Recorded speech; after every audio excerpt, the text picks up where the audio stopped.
Assalamualaikum warahmatullahi wabarakatuh. Sahabat Hikmah, beberapa tahun lalu warga dihebohkan dengan Mary, seekor buaya sepanjang 4 meter yang memangsa pemiliknya sendiri di daerah Minahasa Utara.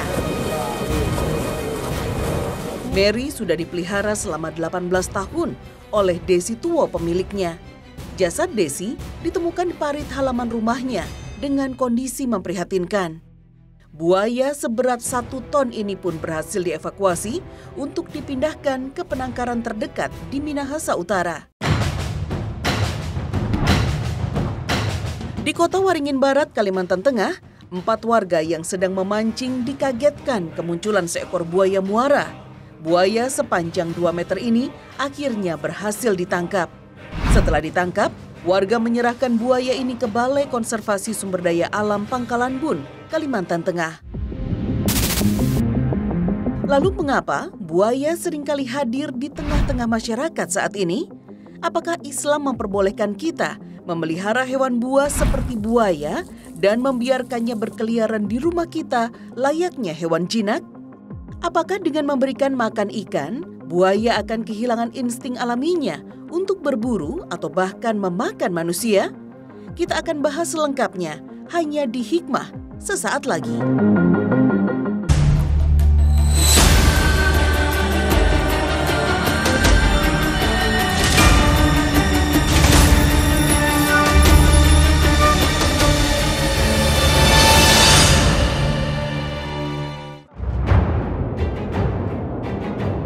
Sahabat Hikmah, seekor buaya muara terjebak di kandangnya yang sempit di kawasan Pasar Terapung Lok Baintan, Kalimantan Selatan. Buaya ini ditinggalkan pemiliknya mengungsi saat banjir melanda hampir seluruh perkampungan di Kabupaten Banjar.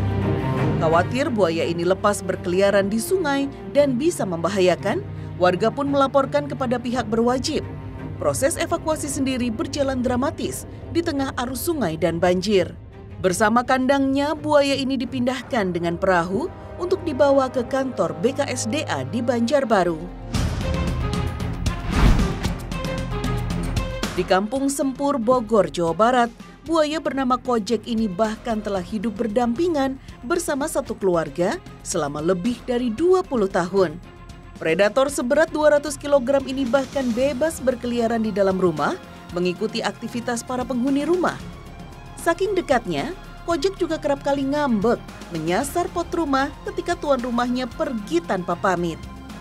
Untuk merawatnya, keluarga Mumun harus menghabiskan 6 kg ikan dalam 1 minggu. Pakan ikan diberikan agar Kojek bisa membedakan mana daging ikan dan manusia. Karena darah ayam sama darah manusia sama, kalau darah ikan beda ya kan. Nah, kita jadi sistemnya ngasih makan tuh kita ngasih makan ikan. Mengapa seekor buaya liar yang merupakan hewan buas dan berbahaya bisa dipelihara di tengah pemukiman warga? Apakah dalam syariat kita diperbolehkan memelihara binatang buas? Memelihara buaya dapat dikategorikan sebagai perbuatan yang menimbulkan bahaya bagi diri dan orang lain. Sementara itu, Rasulullah Shallallahu Alaihi Wasallam bersabda, tidak boleh menimbulkan bahaya bagi diri sendiri dan orang lain. Hadis riwayat Ibnu Majah dan Ahmad. Akan tetapi, jika berbagai risiko itu bisa dihilangkan dengan membuatkan tempat penangkaran yang layak dan penjagaan yang cukup, maka dikembalikan kepada hukum asal memelihara hewan, yaitu boleh. Apalagi jika ada manfaat lain yang bisa didapatkan dari pemeliharaan itu, seperti memanfaatkan kulitnya dan lain sebagainya. Sahabat Hikmah, buaya adalah hewan predator karnivora yang berusia panjang. Saat berburu, buaya menargetkan hewan-hewan yang lebih kecil darinya, seperti anak entok ini. Karena buaya tidak memiliki kaki dan tangan yang berfungsi untuk mencengkram, maka fungsi itu ada pada giginya. Giginya yang berbentuk kerucut dan rahang yang kuat, membantu buaya untuk mencengkram dan melumpuhkan mangsanya. Mangsa tidak langsung dimakan. Buaya biasanya akan menyeretnya ke dalam air terlebih dahulu hingga mangsanya kehabisan nafas. Dan makanan tidak dikunyah, tetapi langsung ditelan bulat-bulat. Lantas, bagaimana perut buaya bisa mencerna makanan? Allah Subhanahu wa Ta'ala telah menganugerahkan buaya dengan insting. Buaya akan menelan batu-batuan untuk membantu proses penggilingan dan pencernaan di dalam perutnya atau gastrolit. Selain itu, perut buaya juga mengandung zat asam untuk membantu mencerna makanan keras seperti tulang dan bulu. Karena proses pencernaannya yang lambat, buaya bisa tidak makan selama berbulan-bulan lamanya. Jika dipancing dengan makanan seperti ini, buaya mampu melompat ke udara setinggi 2 meter, tergantung juga pada kedalaman airnya. Di habitatnya, buaya memang pandai melompat untuk menangkap mangsanya yang ada di udara atau di ranting pohon. Ia mampu melompat bahkan sepanjang tubuhnya. Memakai ekornya yang kuat, ia mendorong tubuhnya untuk bisa keluar dari air. Masya Allah, saat melompat, tubuh buaya juga akan ikut bergerak untuk mendapatkan lompatan yang maksimal. Luar biasa sekali Allah Subhanahu wa Ta'ala menciptakan makhluk yang satu ini. Bukan hanya tangguh di air, tapi juga tangguh di darat dan di udara. Naluri buaya sebagai predator dapat terlihat saat disuguhi makanan. Ia akan otomatis bergerak mengambil makanan dan menjauhkan diri dari sesamanya.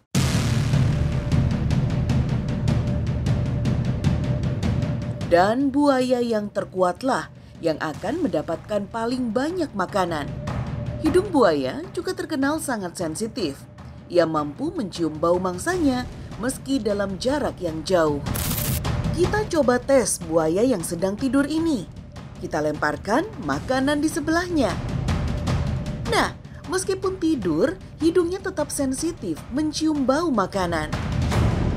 Indera penciuman buaya ini adalah organ femerasal yang lebih peka saat mencium bau makanan. Sahabat hikmah, buaya juga dikenal sebagai hewan teritorial. Ia akan menjaga wilayah kekuasaannya. Maka, ketika ada buaya lain yang mau mengambil makanan, buaya akan mempertahankan wilayah atau makanan yang berada di wilayahnya.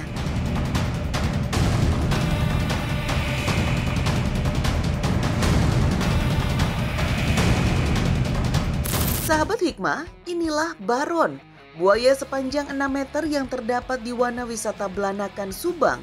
Bobotnya hampir 750 kg. Yang ini namanya Jack, buaya raksasa temannya baron. Mereka adalah buaya generasi pertama di Wana Wisata ini. Usia mereka sudah 38 tahun.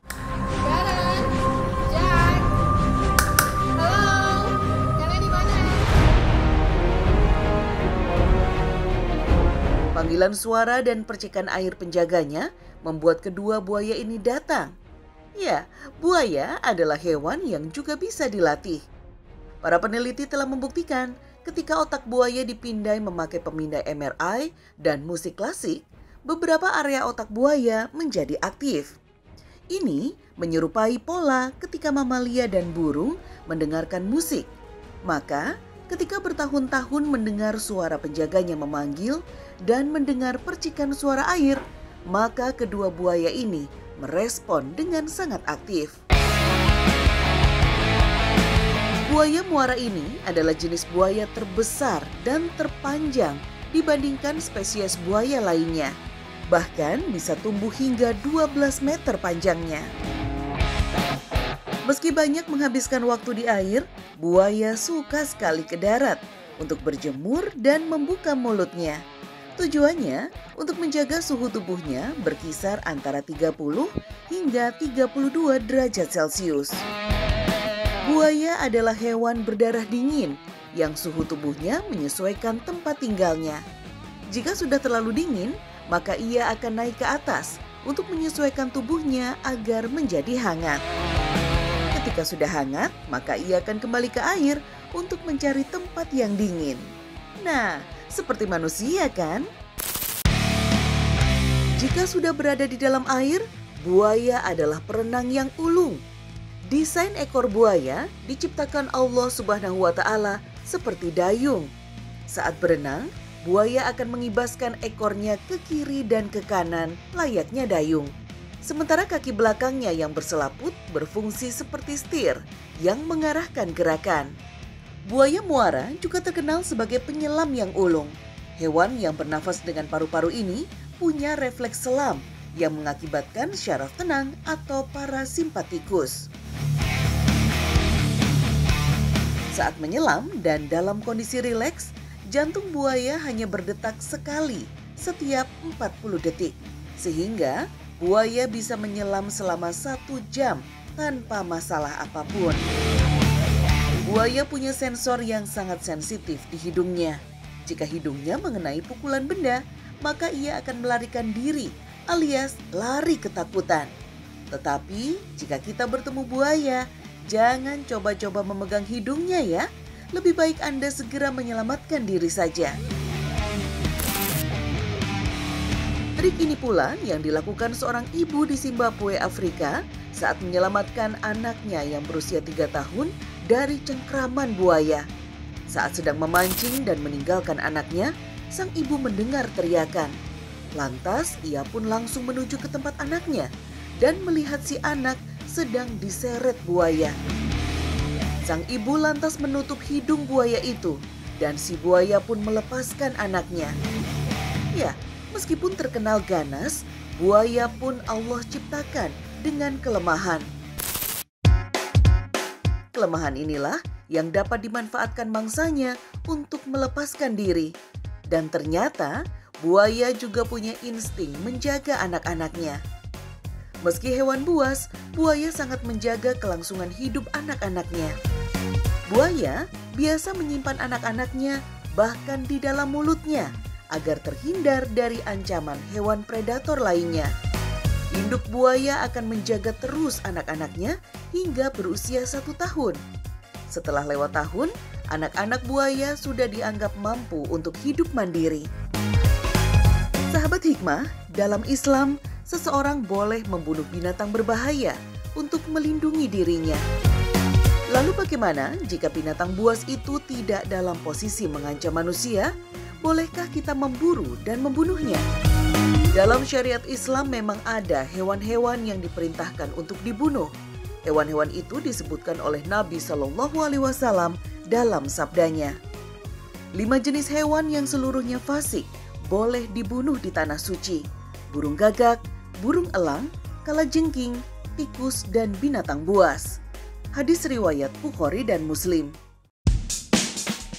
Hewan-hewan yang disebutkan dalam hadis ini boleh dibunuh karena memang tabiatnya yang mengganggu dan menyakiti manusia. Akan tetapi, para ulama berbeda pendapat. Ketika mereka tidak mengganggu, apakah tetap diperbolehkan untuk dibunuh? Sebagian ulama menyatakan tidak dianjurkan membunuh, kecuali jika hewan-hewan itu menimbulkan gangguan. Jika diperhatikan, hadis yang menyebutkan hewan-hewan yang boleh dibunuh, di dalamnya tidak disebut buaya. Jadi, buaya bukanlah termasuk hewan yang diperintahkan untuk dibunuh, apalagi dalam kondisi yang tidak mengganggu. Akan tetapi, jika memanfaatkannya dengan tujuan untuk dimakan, maka mayoritas ulama berpendapat haram hukumnya memakan daging buaya. Buaya dianalogikan dengan hewan darat yang buas, sehingga hukumnya menjadi haram. Rasulullah Shallallahu Alaihi Wasallam bersabda, "Setiap binatang buas yang bertaring, maka memakannya adalah haram." Hadis riwayat Muslim. Namun, buaya atau hewan buas lainnya boleh dibunuh jika ada manfaat yang diinginkan. Misalnya, ingin memanfaatkan kulit atau bagian tubuh lainnya yang suci. Namun tentu aturan membunuh hewan buas juga diatur dalam undang-undang. Jadi, tidak boleh asal membunuh. Misalkan memanfaatkan kulitnya untuk dijadikan kerajinan, maka haruslah berasal dari buaya yang tidak dilindungi atau buaya yang mulai langka.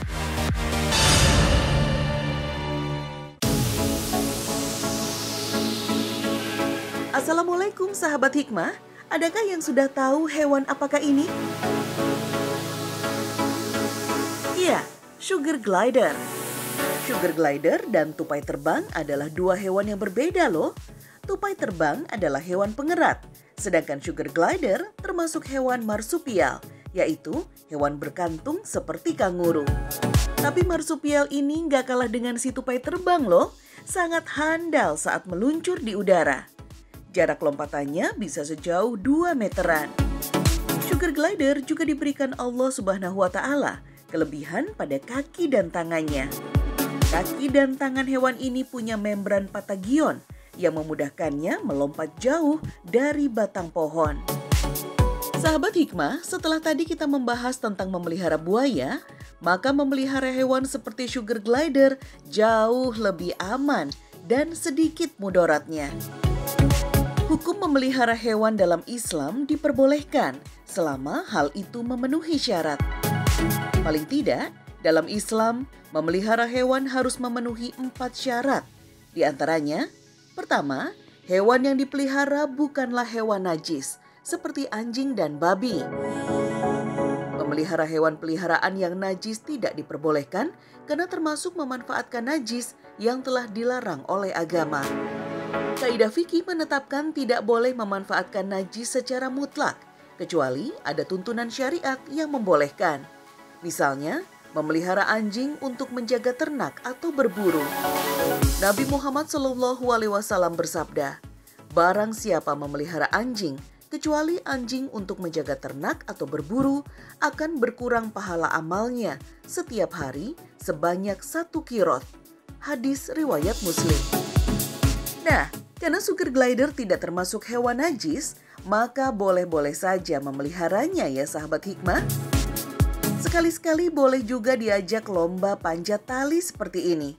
Oke, siap. 1, 2, 3. Tujuannya untuk melatih ketangkasan. Ayo, ayo, ayo. Wah, yang satu ini kebanyakan makan nih, jadi susah bergeraknya. Nah, yang ini lincah dan cekatan. Pasti rajin latihan nih sama pemiliknya. Sugar glider memang ahlinya, karena hewan ini dibekali Allah Subhanahu wa Ta'ala dengan cakar di masing-masing jarinya. Cakar ini berguna untuk mencengkram dengan kuat saat memanjat atau berjalan. Setelah uji ketangkasan, saatnya latihan kedua nih, yaitu glide to owner, alias lompat ke pemiliknya masing-masing. Bersedia, siap, lompat. Ini bukan sekedar lompatan begitu saja.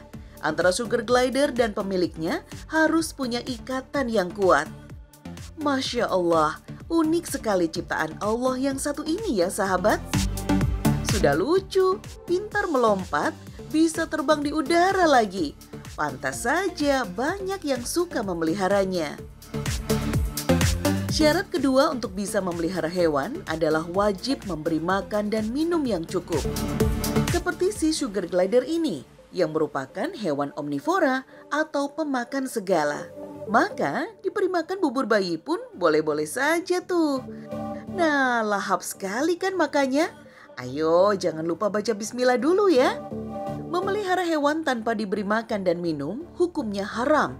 Nabi Muhammad SAW bersabda, seorang perempuan masuk neraka karena seekor kucing yang diikatnya.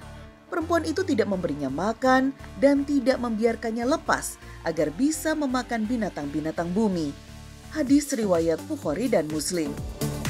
Nah, syarat ketiga dalam memelihara hewan adalah harus hewan yang tidak menimbulkan bahaya atau doror bagi manusia. Misalnya singa, beruang, atau buaya yang dipelihara secara tidak aman bagi manusia. Misalnya tidak ada kandang khusus dan dibiarkan berkeliaran begitu saja. Namun, jika diletakkan dalam kandang yang aman bagi manusia, maka hukumnya boleh.